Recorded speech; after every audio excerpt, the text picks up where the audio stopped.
Thank you for joining us for training on the progress report for round 2 of the Bridge to Recovery for Adult Day Services program. I will note again, this training is specifically for round 2. If you are looking for the training for round 1, that is also available on the Bridge to Recovery webpage.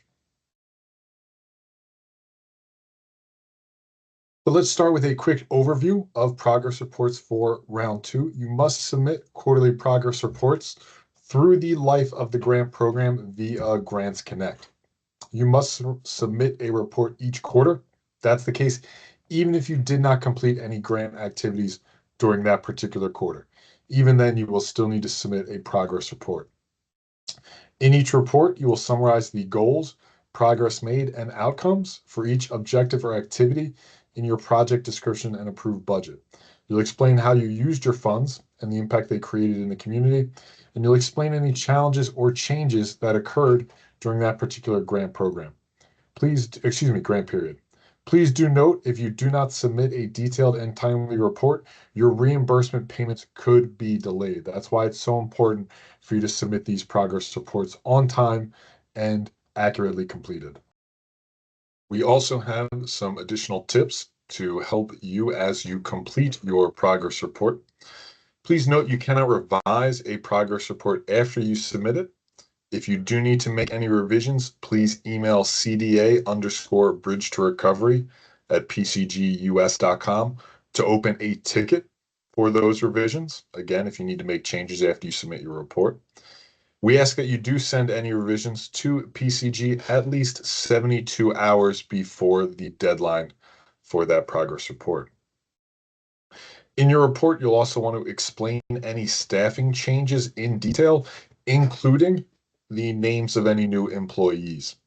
You will need to provide supporting documentation for these staffing changes when you submit the invoice reimbursement request form. And finally, if you have completed your project, please do be sure to indicate that on your progress report. We do need to know it. Here is an overview of the reporting cycles and due dates. You can see them listed here. You will also receive email reminders. Those email reminders will also include these dates and cycles. So as part of the report, you should be prepared to report on the following areas if they are applicable to your grant project. You'll submit your grantee and project information. You'll submit progress on approved objectives and activities, including any changes and/or challenges. You'll provide status updates on your key deliverables. You'll provide a summary of your key activities. You may respond NA for any sections that do not apply to you, but please note, if you do enter NA, you should also provide a brief statement explaining why this particular section does not apply to you for this reporting cycle. So starting the progress report. Progress reports will open in Grants Connect 30 days before the deadline. As I said, you will receive a reminder email that will include a link to the form in Grants Connect. You can open the report from that email. As I said, you can also open it from logging into your Grants Connect account under application forms. The report will be labeled with round 2, the quarter number, and the year. That'll either be 2025 or 2026. Please make sure you're completing the correct form, especially if you have projects for both round 1 and round 2. So with that, let's turn to the report form itself, and we can walk through that together. So after you log into Grants Connect, you'll see this home screen. From here, you can click View All My Applications at the bottom, or click on Applications at the top of this page. This will take you to a screen that lists all your applications. From there, you'll want to click on the correct progress report form. As I mentioned, the form will be labeled with round 2, the quarter number, and the year. If you've been awarded grants for round 1 and round 2, make sure you fill out the correct form for that progress report. Again, in this case, that will be round 2. You'll see here, it just says round 2 Q2 progress report because this is a test form we're using for today's presentation. But as I said, yours will include the year. I'm going to use this sample report just so we can see the auto-populated information. When you click on the report, it takes you to this instructions page. This section details the same information we just reviewed at the start of this training. We recommend that you review the tips here at the bottom of the page. That will just make it easier for you to complete the form. When you're ready, you can then click Next at the bottom of the page to move to Section 1, Grantee and Project Information. This is the first section of the form, and it covers general information about your organization and your grant project. As you fill out your form, please refer to your grant agreement, specifically the budget and project descriptions, as well as any applicable change request forms. Throughout the progress report form, required fields are labeled with a red asterisk. You can see that here. While completing the report, you may move between sections, but you won't be able to submit the report until all required fields contain a response. You'll see an error message at the top of the section if you've missed any questions. They will also be outlined in red, and this message, "This input is required," will appear below them. The form will auto-save your progress as you complete it. You'll see a blue saved icon in the bottom left of your screen as the form is saved. If your connection is disrupted, or if you accidentally close out of your browser window, your information will still be in the form when you log back in. Section 1 starts with information about your organization. Any sections in gray, both here and throughout the rest of the form, are auto-filled when you open it. After that, you'll enter contact information for the person completing the report. This contact information is important because this is the person PCG will reach out to if there are any problems with your progress report. Then you will indicate if the key staff managing your project has changed. If they have, you'll update their contact information, their personnel title here.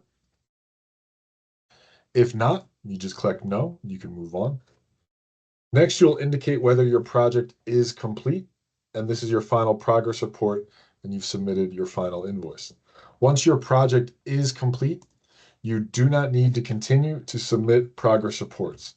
For now, we'll mark in progress and continue with the rest of the form. You'll then list how many invoice requests you've submitted so far, and if you are behind on submitting invoice requests. If you are behind, you'll need to provide an explanation for any delays. This explanation will help us identify any issues you may be having with invoice requests and how we can help you to resolve them. Once you're ready, you can click Next to move to the next section, Modifications to Timelines in your approved Objectives Activity Work Plan. So in this section, first you'll indicate if there have been any delays with your project, and if so, provide any explanation for those delays. It's important to let us know about any delays so PCG and CDA can work with you to ensure your project is finished by the grant deadline of March 31st, 2026. You will then identify your progress in each budget category that applies to your project. For each budget category you select, you will mark it as in progress or complete. For any in progress category, you'll then provide the percentage complete. The bottom part of this section will list the budget categories for your project. This information is pulled directly from your approved application, and it'll govern the sections that follow. Once you're done, you can click Next to move to that next section, Status Updates.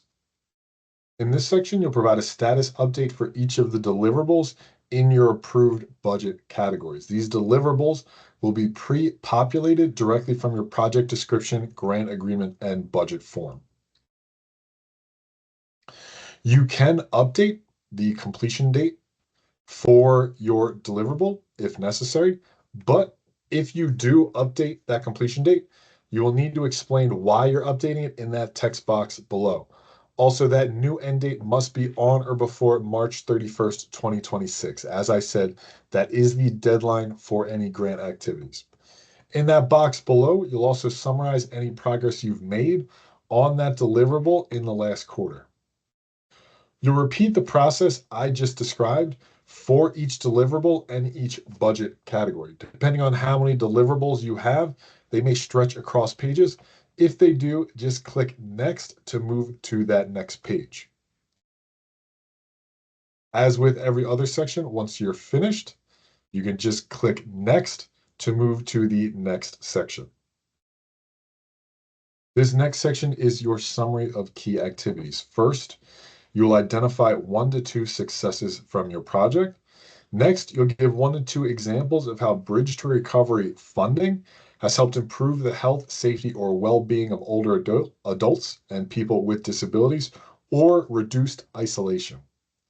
Finally, if your project included facility modifications and your lease or title expires before March 31st, 2026, you can provide updated lease information here.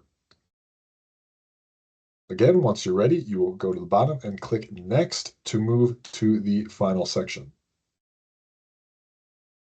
The final section is attestations. On this last page, you will mark off your attestations that your information is accurate and does not include any false information. You'll finally enter the date and then submit your report. Before you submit your report, please do review it thoroughly to make sure your responses are accurate and complete.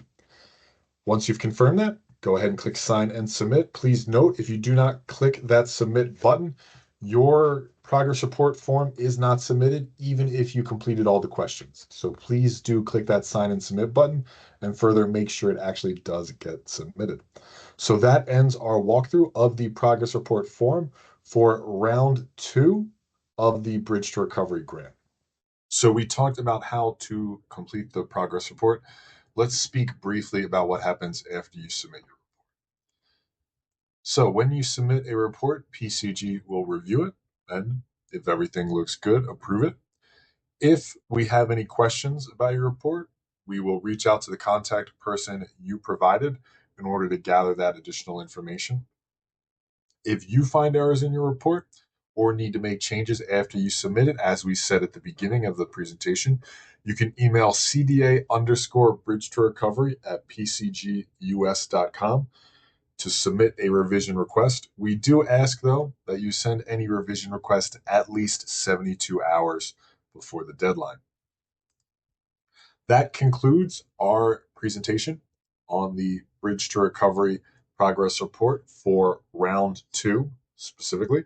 We want to thank everyone who attended, as well as thank you for your continued engagement with the Bridge to Recovery grant program. If you have any questions about progress reports or about the grant more generally, you can email us at CDA_bridge to recovery at pcgus.com or call us at 866 535 8669.